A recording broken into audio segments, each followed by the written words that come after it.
Studio Perlice.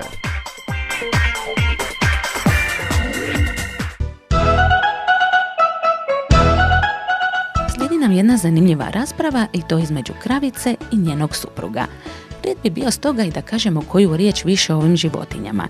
Domaće krave ljudima su životne suputnice više od 10.500 godina.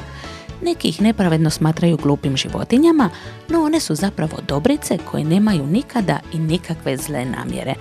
Riječ je o plemenitim životinjama za koje znanstvenici tvrde da mogu usrećiti ljude koji se nađu u njihovom društvu.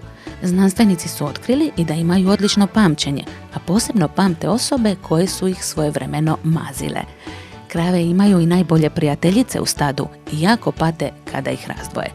Primijećeno je da krave brzo opraštaju ljudima ako se oni dobro ophode prema njima.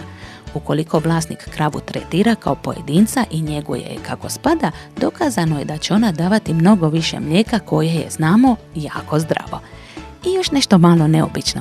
Kada pasu ili se odmaraju, krave uvijek zauzimaju isti položaj, sjever-jug, pokazala je jedna njemačka studija. Zašto to rade, ne zna se, ali zapamtite, ako se izgubite u prirodi, naiđete možda na krave, mogle bi vam zamijeniti kompas. Poslušajmo sada što će nam to otkriti kravica kraljica.